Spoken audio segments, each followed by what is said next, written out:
Hello everyone, कैसे हो? So great eastern के इंटरव्यू का डेट आ चुका है। और ये जो डेट आया है मेल में, लेके आया है बहुत सारे सरप्राइज। मतलब इतना जबरदस्त सरप्राइज तो कोई एक्सपेक्ट भी नहीं किया था कि ग्रेट ईस्टर्न इतना खतरनाक सरप्राइज देगा। ये सरप्राइज था प्री असेसमेंट टेस्ट। अब ये प्री असेसमेंट टेस्ट क्या है? सबसे पहले तो बता दें, किसी को भी नहीं पता है कि ये प्री असेसमेंट टेस्ट क्या है। हम लोग सिर्फ गेस कर सकते हैं कि क्या है। तो ये प्री असेसमेंट का जो मेल है वो आया किसको किसको, बट 70% को जो मेल आया है उसमें मेंशन्ड है कि प्री असेसमेंट है उनका होगा, और 30% में मेंशन नहीं है कि प्री असेसमेंट टेस्ट होगा। तो क्या सबका प्री असेसमेंट टेस्ट होगा या फिर कुछ लोगों का ही होगा? तो जहाँ तक हमको लग रहा है, ये प्री असेसमेंट टेस्ट जो है वो सभी का होगा। क्यों होगा ये पता नहीं, क्यों इस बार ग्रेट ईस्टर्न ऐसा कर रहा है। बट का एग्ज़ाम का फॉर्मेट भी होता है। मतलब हम लोग जब भी कोई इंटरनल एग्ज़ाम देते थे किसी चीज़ से रिलेटेड, तो ग्रेट ईस्टर्न का अपना खुद का ही सेटअप भी है। उसमें हो सकता है कि ग्रेट ईस्टर्न उसी अपने सेटअप पे लेगा। और ये टेस्ट होगा कहाँ? ग्रेट ईस्टर्न का जो कंप्यूटर लैब है उसमें 40 बच्चों का कैपेसिटी है। तो एक बार में 40 बच्चे बैठेंगे। हमको लगता है एक दिन में 80 बच्चों को बुलाया जाएगा इंटरव्यू के लिए। तो 40-40 करके दो का बनेगा सेट। उन लोगों का टेस्ट होगा। अब टेस्ट अगर ज़्यादा समय का होगा इंटरव्यू पे अफेक्ट पड़ेगा, क्योंकि एक दिन में बहुत सारे इंटरव्यू लेने होंगे। इसी वजह से जहाँ तक हमको लगता है कि ये जो इंटरव्यू है, मतलब ये जो प्री असेसमेंट टेस्ट होगा, ये बहुत शॉर्ट ड्यूरेशन के लिए होगा। मतलब ये हो सकता है, जैसे हमको याद है जब बहुत पहले इंटरनेशनल मैरीटाइम इंस्टीट्यूट लेता था अपना प्री असेसमेंट टेस्ट, ऐसे ही लेता था।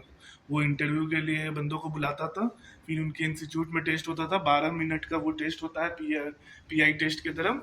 और उसमें 50 क्वेश्चन आते थे, फटाफट सॉल्व करो। ठीक है, वैसे ही हो सकता है ग्रेट ईस्टर्न में भी। या तो ये लोग 30-40 क्वेश्चन देंगे, आधे घंटे का टाइम देंगे, उसमें सॉल्व करो, उसको पास करो, तभी तुम्हारा इंटरव्यू होगा। दूसरा ये हो सकता है कि यही पीआई टेस्ट की तरह होगा, 12 मिनट में 50 क्वेश्चन। 30 से 50 क्वेश्चन हो सकते हैं, टाइम भी 30 मिनट 40 मिनट दिया जाएगा, उसमें तुम अपना भेज दो। क्वेश्चन क्या हो सकते हैं इसमें ये भी कुछ कह नहीं सकते हैं, बट जहाँ तक हमको लगता है ग्रेट ईस्टर्न का जो इंटरव्यू का मोड होता है, मतलब जो भी क्वेश्चंस होते हैं, वो मोस्टली एप्टीट्यूड पे ज़्यादा डिपेंडेंट होते हैं, एप्टीट्यूड, जनरल नॉलेज, ये सब पे।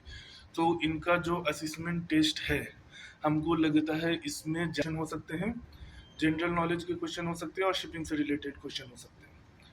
हाँ, फिजिक्स, केमिस्ट्री, मैथ से बेसिक क्वेश्चन हो सकते हैं, जैसे जनरल साइंस और जनरल मैथमेटिक्स से बेसिक क्वेश्चंस हो सकते हैं।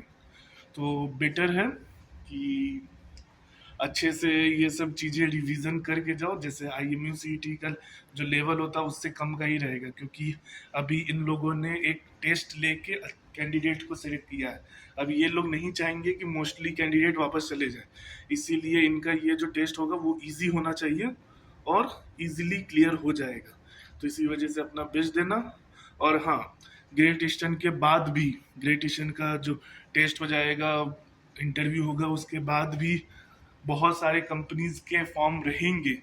तो अगर उसके लिए प्रिपरेशन करना है तो हमारा IMU मेट का बैच 26 अक्टूबर से स्टार्ट हो रहा है, और उसमें ज्वाइन कर सकते हो।